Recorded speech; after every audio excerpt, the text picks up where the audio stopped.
Okay,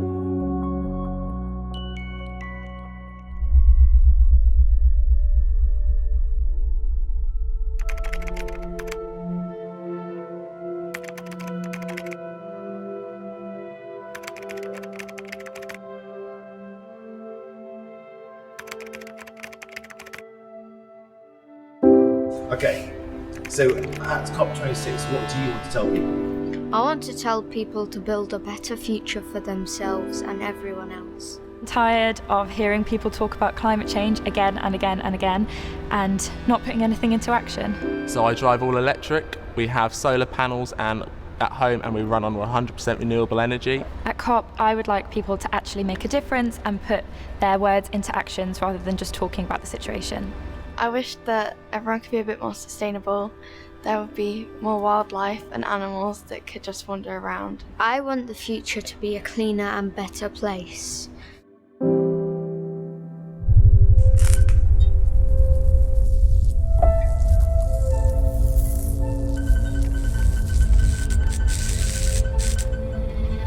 Climate change threatens to touch all aspects of our lives, and in this very, very special episode we're going to take a look at how high-emitting transportation can change for the better.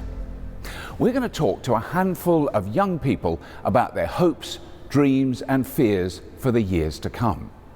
In fact, we've asked them to start writing their questions for us and our experts to answer. But first, we turn back the clock, back to when the UK's energy system was unrecognisable, and we don't have to turn it back that far. A mere decade ago, the electricity supply in the UK heavily relied on hugely inefficient, highly polluting coal-fired power stations. Not only have we reduced total energy usage by around a sixth in that time, in the same decade, wind and solar have come to contribute more than 25% of our power. This gives us great hope that in the next decade it will bring about an even bigger swing towards sources of renewable energy aided and abetted by batteries. Soberingly though, the electricity system is the low-hanging fruit and easier to change. When it comes to transportation, heating and heavy industry, there is still a long way to go. In the UK, we're already partway through this huge transformation, and by 2025, the UK will have 8 gigawatts of interconnector capacity to Norway, Denmark, France, the Netherlands and Belgium. These channel-crossing transmission cables are estimated to prevent around 100 million tonnes of CO2 emissions between now and 2030. What's more, in the UK, our electricity system operator has committed to operate Great Britain's electricity network carbon-free by 2025. And of course, the UK is already the world leader in offshore wind. In 2020, offshore wind powered the equivalent of around 15 million homes. This is around 15% of all electricity generated. By 2030, this could be as much as 50%. On electric vehicles, we estimate that the cost of the network of 50 charging sites would be between 500 million and £1 billion. Now that might sound like a lot, but it's the equivalent to 66 pence per car per year over the lifetime of the assets. And transporting people is an essential piece of the puzzle. Presently, transporting people and goods is responsible for around 28% of the UK's carbon emissions. That's 126 million tonnes of CO2. Join us as we speak to some truly amazing young people, those for whom all our actions now are of profound importance as we try to limit global heating.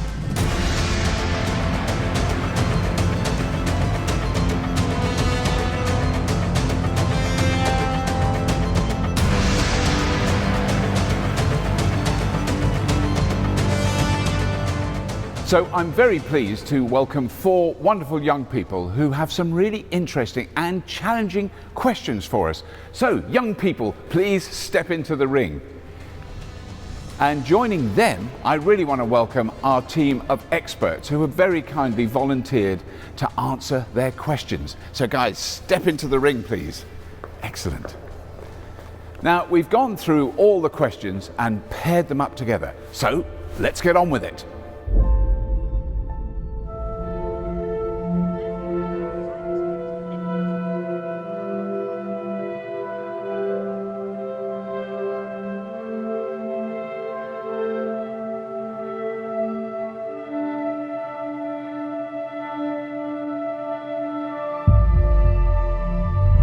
What is the national grid? What is the national grid? The national grid, well, firstly, we don't make electricity, we don't buy electricity, we don't sell electricity. That's what people think we do. What we actually do is move power from where it's made to where it's consumed, right? So where we make it, so historically that was like coal and gas-fired power stations in the middle of the country, but we're now taking the wires to the coast, to the seaside, because people are building offshore wind farms. We're also taking our wires to the coast and we're building cables to other countries so we can share electricity. Cool. So we are really just the pipe. If you in liquid terms, we're the pipes to allow the energy in water to flow. How much of our electricity is renewable and why isn't it all of the electricity we have? Oh, so it varies at different times of the day. So actually, let me pause for a minute. Let's go back a little bit. So up until about 2017, the dirtiest thing we did as a country was make electricity, right? But when we went from 2017 into 2018, we actually generated more power from clean sources than from burning stuff, right? So it changes over time. The other thing, it changes at time of the day and seasons of the year. So middle of a sunny day, generate quite a lot of solar. But when we have a really, those beautiful blue still days, not a lot of wind. So the problem is it's very difficult to say how much, because it changes every half hour throughout the day and through each season. But roughly, right about now, about 50% of the energy right this very minute is being generated from clean sources. Now, when we count clean sources, we include nuclear. Some do, some don't. It's clean at the point at which it's being made. It's a bit dirty to make, but it's clean in its use. So at the moment, we're about halfway there. There are times when it's a bit dirty, so high pressure, high demand days, gas is doing the heavy lifting. But what we're actually planning on doing is being able to operate the grid clean for a small period of time from 2025, but getting better all the way to 2050. What do you suspect the future of transport will look like, especially in cities? I think that's a really broad question. I believe that it will be electric. There's a huge kind of transition which is happening now, and this will be kind of progressing over the coming decade. And I think slowly and slowly all the vehicles will become electric. First all the smaller ones, and then kind of as we go along, kind of buses and then larger vehicles as well. I also think that there is a place for things like autonomy. It is already helping many vehicles kind of drive safer, but there will be kind of more and more functions that I think autonomous vehicles will be able to take on. And I think one of the key things that all cities are trying to do is really just to reduce the number of vehicles in city centres and in urban centres, and to make sure that people are actually using their foot, or they are cycling or walking or using public transport really. And in terms of increasing the use of public transport then, how do you think the UK could improve on this? Because, for example, there's a city in Brazil called Curitiba, and when people use public transport, they give them vouchers for fruit and veg to spend, so they're incentivising them to use those systems. What do you think we could do in the UK to incentivise people to stop driving and to start using the buses and the trains that we've got available? A lot of this kind of change when it happens is when people move to a new home. So I think what we need to make sure is that when people are moving from one place to another, there are very kind of easy ways for them to actually access kind of wherever they want to go by public transport. So it could be kind of when you change jobs or when you move a house, kind of when you are kind of basically mapping your transport options, you actually have really good kind of public transport modes and kind of very simple, few changes and very fast options for you to get there. I think we can also try and make sure that we identify all the areas where public transport is currently not working, kind of often kind of at night or in kind of certain kind of less busy, more residential areas. And I think kind of smaller transits like smaller buses, mini buses, and maybe kind of some autonomous vehicles in the future that are able to kind of access kind of smaller streets and kind of pick up only a few people to then take them to kind of transport hubs is what we're gonna see in the future. What year do you reckon all the fuel cars will be gone? Ooh, This is a really good question, because let's assume that nothing happens apart from we have a ban in 2030. Then by that logic, if the average car is around your age, maybe a little bit older, those cars will start to be replaced from about 2029. So by that logic, we would start to see a decrease in petrol and diesel vehicles by about late 2030s. But there are a ton of other things happening at the same time. We're seeing that people are understanding that electric vehicles are much, much cheaper to run, that petrol is getting more expensive. We're seeing new houses being built with charging infrastructure. We're seeing more charging infrastructure generally. So some of those anxieties that people have around, can they make the switch to electric vehicles and does it support their lifestyle? People are starting to be really reassured. And so some of those buying behaviours are actually sort of being accelerated. And so we might see a ban, or we might see no petrol and diesel vehicles much, much sooner. I'm not sure when an exact answer is, and I'd love to have a crystal ball to tell you an exact answer, but let's say late 2030s. What is the future of rapid charging in the UK? Oh, right, the future of rapid charging. So, firstly, most people thought early on that everybody would charge at home, but not everybody can. Right, yeah. In the same way, those who were arguing that home charging was the only answer said, well, you'll kill batteries if you charge them quickly. Mm-hmm. What we're starting to see now is there's no magic bullet, you need a bit of both. Those who can charge at home will. Those who can't charge at home may charge at the office or the supermarket. Yeah. But the one thing you need to have an EV as a first and only car is confidence. Confidence you can go further than the range of the car, confidence that charging won't inhibit your journey. Okay. And that's why, although it's not the magic bullet, high power en route charging is going to be really critical, because of what it will do is give you confidence. So what you're observing though, and I think it's a really interesting point to pick up, is if you think about it, for my entire lifetime, energy's been done to me, right? Mm-hmm. I don't see where I use it and waste it. I get a bill at the end of the month. It's a page of numbers I don't understand, and I have to pay a pain point. You have to write a check at the end. Yeah.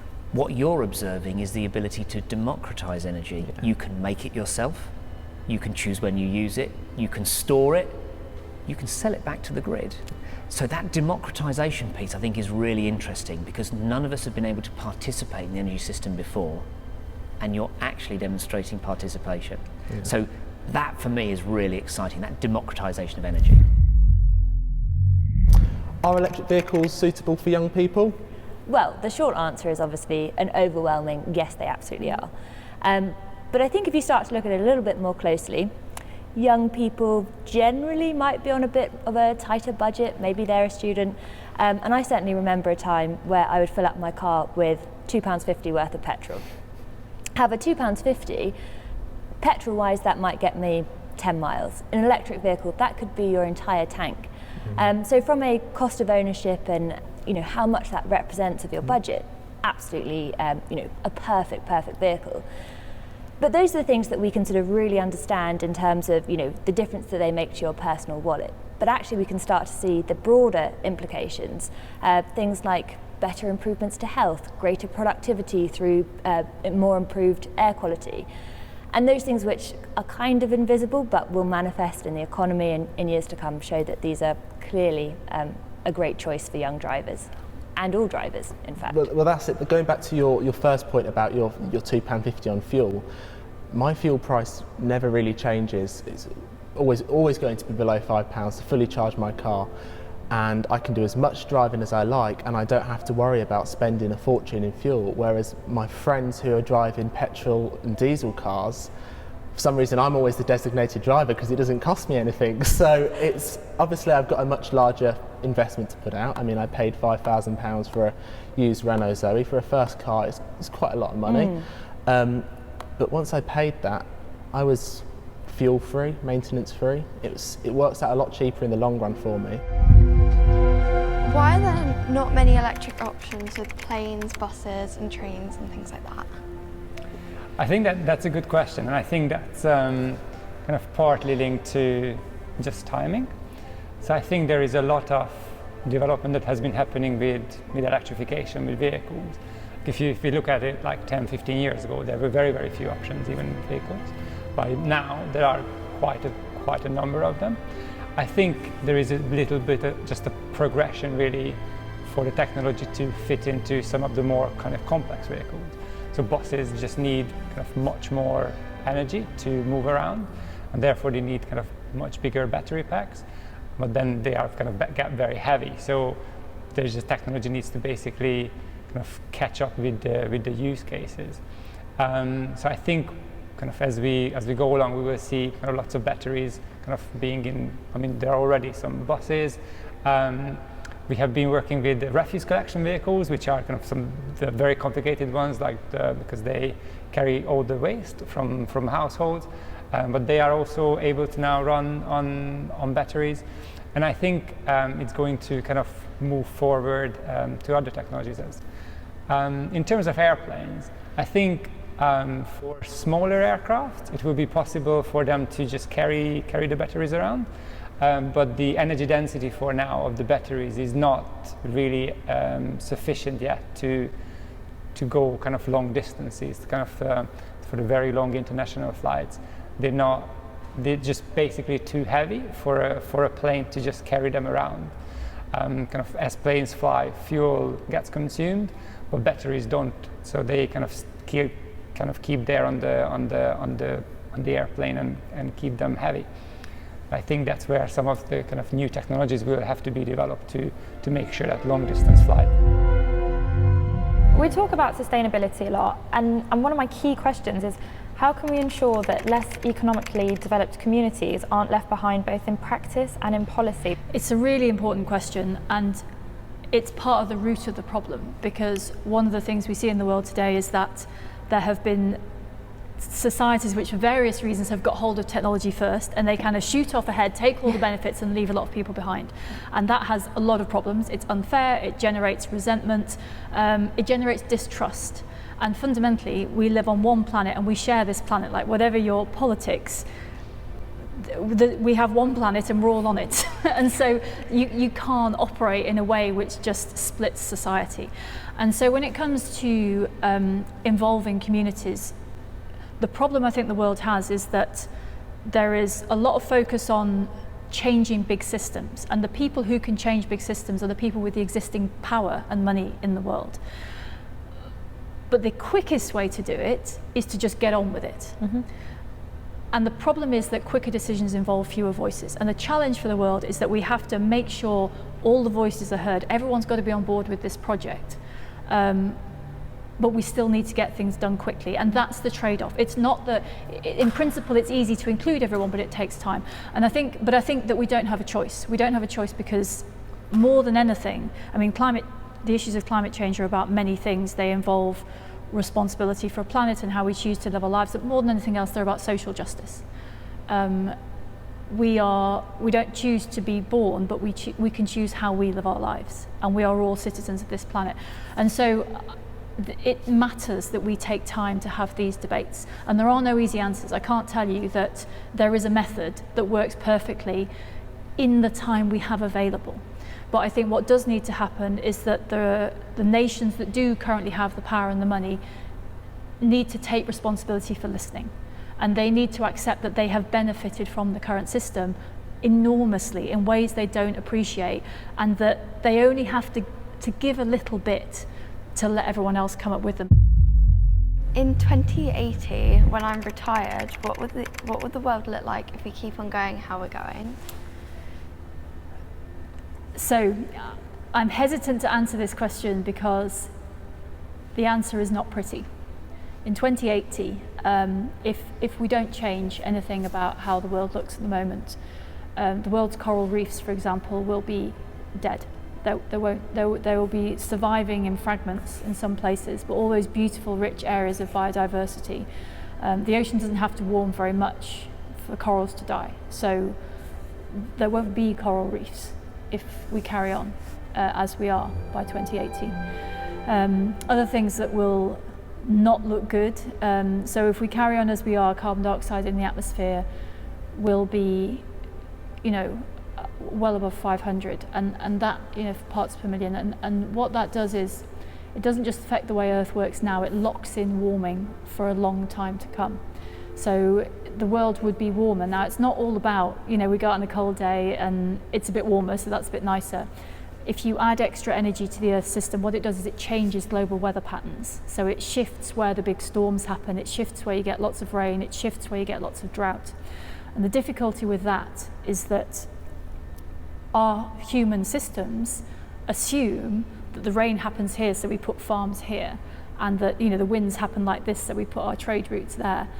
And so the weather could move, but our roads and our transport networks and our farms won't move, so they'll all be in the wrong places. So that means that it'll be harder to grow food, it'll be harder to transport it around. It'll be a really expensive process basically of shifting systems to meet that new weather. One of the other things that will happen if we carry on as we are is that because it will become harder to grow food because of drought and rain, because the weather will have gone wrong, that brings with it a human cost of humans not being able to live in the environment that they have been. So there are already countries at the moment where either because of sea level rise or because of famine, people are moving, they're becoming refugees when they don't want to be because they can't live on the land that they're on. So there'll be a lot of people moving, and that's hard for the people moving. It's also hard for the people in the places where they want to go because they've got to find extra room and they've got to fit these people in. So and we're also looking at a huge loss of biodiversity just in terms of the range of animals that are on Earth, because all of that makes one big system, right? We're all one big organic engine together. You and I are part of the world, we're not separate from it. And so we'll be losing bits of that system that is part of us. So the problem is, I don't want to scare you, but the answer's terrifying. Let's talk about influence, because how do we influence people to want to travel more sustainably? And the first example that pops to my mind is Boris Johnson flying to the G7 summit from London to Cornwall. And he was ridiculed in so many newspapers, and I heard so many people saying, well, if he can fly everywhere, why can't I? Yep. If he drives a diesel car, why should I change? Because he's telling us we need to be sustainable. Put those words into action. Yep. What do you say? So because it's a really tough argument. It's a great challenge. So I'm a firm believer in show by doing. Mm-hmm. Okay, I shouldn't be telling you what you should do. If I do it, then I can show you how I benefit. I guess my nearest analogy is I remember a world before iPhones, right? And you didn't think you needed an iPhone because you didn't know what you didn't know. Mm-hmm. And when somebody got one, they showed it to you, and you go, well, I want to do that. So in the same way, leaders, thought leaders, capitalists, people of influence do, show by doing, explain that it can be done, and then that puts you on a better platform to persuade others to at least experience and try the same thing. Mm-hmm. I do appreciate the challenge though, is if you are, I'm not trying to get Boris out of jail here, but in a past life I built £500 million worth of wind farms. Mm-hmm. My time was very precious, and so I would often fly to Scotland, which is where I was building my wind farms, for the purpose of trying to build a wind farm. Now, if you took the view of I was flying, bad, but if by flying I was generating £500 million worth of wind farms, good. Mm-hmm. So overall, are you focusing on the short term or the long term? You don't know whether Boris was negotiating a peace deal or who knows. But yeah, I think it's one of those things. I think we all need to take responsibility for how we show up. And it's very difficult to ask people to do something if you're not prepared to show and do yourself. So I take this personally, true. Right? So I drive an electric car. Mm-hmm. I use ground source heat pumps to heat my home. I buy clean electricity. I even treat all my own wastewater from my home. So the only environmental impact from the place that I live is I expel clean water. From my perspective, that means that I can speak with experience, but also I'm not preaching and telling you something I'm not prepared to do myself. Yeah. But I appreciate that I'm an early adopter, and I probably paid a premium for that. But if I can do it, then it should help others to do. And as the technology evolves, it should get cheaper per unit, which will help bring other people along for the journey. What do you think the government should be doing now? The government needs to set the path. I think there's two ways that things work. There's lots of people like you and me who are just on the ground, and we can make our own decisions about what we do, and that gets lots of things done, and that's really important. But what a government can do is something different, is it can organise lots of people, and it can go from the top of the system, and it can kind of give everyone a direction, but importantly it can also clear the path. And I think there's a lot of things to do with climate now where people sort of are thinking about the right things to do, but they just someone needs to make a clear decision, we're going that way and we're all going to do that. And that's what the government needs to do. It needs to make that path clear. We've got these problems to solve, we're all going that way, and then everyone can get on with it together.